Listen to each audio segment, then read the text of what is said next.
3 European animals that would destroy the North American ecosystem. I honestly can't even think of a single animal. I don't know how there are 3. What kind of animal would destroy? I mean, the US is pretty big. What could it possibly be? I would say maybe if it was like a big predator, but other than bears, which Europe has, I don't know, because we have bears though. So, all right, this should be a good one. Coming from Zuki, I think we've done one video from him so far, or them. Should be a good one. Smash like button. Let's dive in. In this video, I analyzed both the North American and European ecosystems. And although both of these ecosystems share quite a few animals, both continents have quite a few unique predators.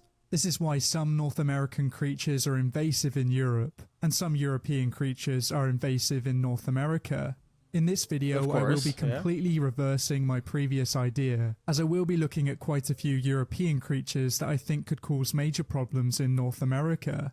Without further ado, we can start looking at our first species, and to find it, we will be heading into some of Europe's fresh waters. The Wels catfish is one of the largest freshwater fish in the world. Okay. That was not on my bingo card. A catfish. All right, let's go. And it's one of the most impressive freshwater predators in Europe. It has a mostly eel-like body with a giant head, and this large head comes in very handy when you're trying to swallow large foods. This catfish is only native to East and Southeastern Europe, but it has been introduced into many different waterways outside of its native range. Usually when it's introduced into a non-native ecosystem, it soon takes over, and it doesn't take them long to become established. They were introduced into the UK around 130 years ago, and originally only 70 of them were stocked into one lake. Today they can be found over large parts of England, and they're extremely popular with fishermen. Yeah, have you guys ever had catfish? I live in the South, so catfish is like the fish that people eat. Pretty good. Not my favorite fish, but it's pretty good. They're up to 3 meters long and weigh over 200 kilograms. And a catfish of this size really shouldn't be messed with. Their popularity as a sport fish is one of the main reasons why they're introduced outside of their native range. Jeez. And if they were introduced into North America, they would cause major problems. North America has quite a few native catfish species, with some of the largest being the blue catfish, the channel catfish, and the flathead catfish. All of these fish reach pretty impressive sizes, but they're still dwarfed by the Wels catfish. Many North American government websites already have warnings about this species, and there's very strict bans in place to make sure that they never enter North America. One of the scariest things about the Wels catfish is that it simply feeds on so many different animals. Is it eating a freaking bird? That thing looked like it was going after a bird. Catfish is that it simply feeds on so many different animals. It of course feeds on a variety of freshwater fish, but it will also target birds, mammals, and reptiles. One of these catfish died after choking on a red-eared slider in Germany. And this just goes to show they would target many of the native reptiles in North America if they were introduced. There are some stories where Wels catfish have become aggressive towards humans, but usually after the first bite they leave humans alone. Even though they have a giant head, they are unable to swallow a human whole, but human body parts have been found inside of Wels catfish. Get out of town. I don't want to ask what body parts. Like what? Finger, maybe? Even though these fish are not the best parents, the males will sometimes guard their young, and this gives them a better chance at survival. This means that they could easily spread in North American waters, but of course there would be one predator in their way. Certain birds of prey and predatory fish could target their... What are you doing? No. You're not getting out. No. Go lay down. Go lay down. Go lay down. No. No, I don't want you here. Go lay down. Their young. But one of the few predators that could take out a fully grown Wels catfish is the American alligator. These crocodilians could stop them in some of the southern states, but most places further north would be doomed. Like here in Tennessee, we don't have alligators, so these catfish would probably spread pretty quickly. I mean, really, other than Florida and Alabama and like parts of Tennessee and Louisiana, you don't have many alligators. They're pretty much all in Florida. To no chance that this fish will ever make it to North America, and for now the freshwater creatures of North America can sleep easy. The next European predator we will be taking a look at is the Eurasian lynx. Oh this species is one of the most widely distributed cats in the world, as it's found over large parts of Eastern Europe and Central Asia. The Eurasian lynx is the third largest predator in Europe, as it's only smaller than the brown bear and the grey wolf.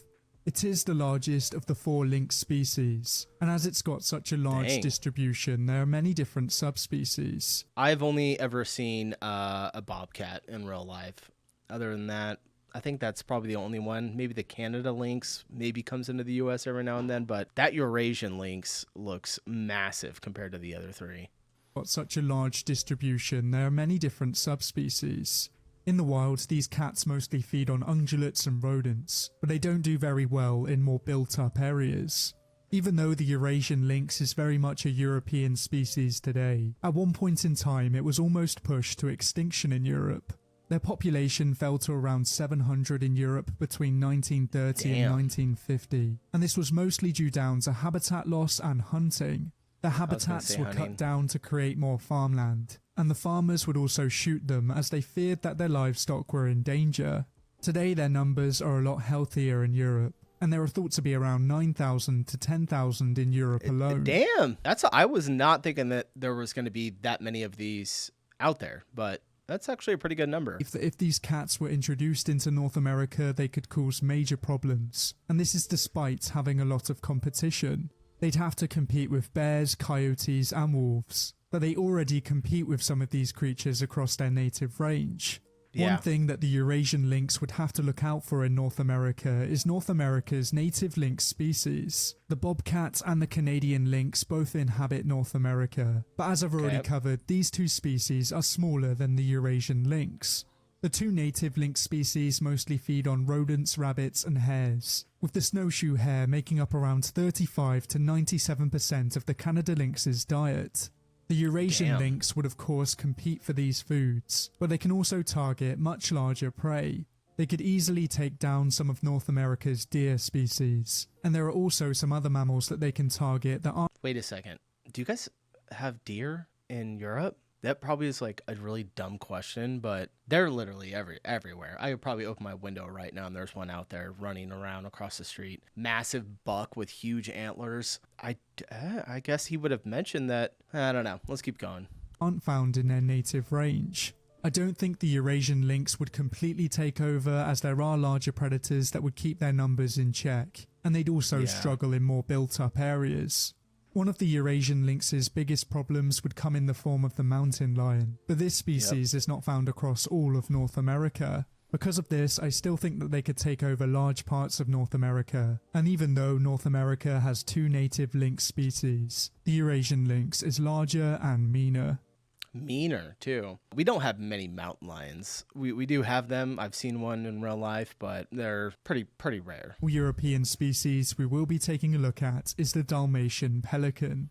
This bird is the largest member of the pelican family, and it's perhaps the world's largest freshwater bird. It's only rivaled in weight and length by the largest swan species, and it has wingspans that rival those of the great albatrosses. Yeah, they're massive. It can weigh up to 15 kilograms, and it can have a wingspan of up to 3.5 meters. This species has a large distribution across Europe and Asia, and it prefers to hunt in large bodies of water.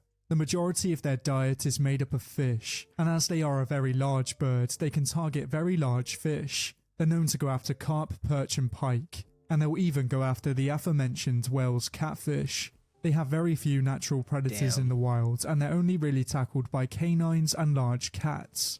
This means that if they were introduced into North America, they would have very similar predators, but in most cases they would be able to avoid them.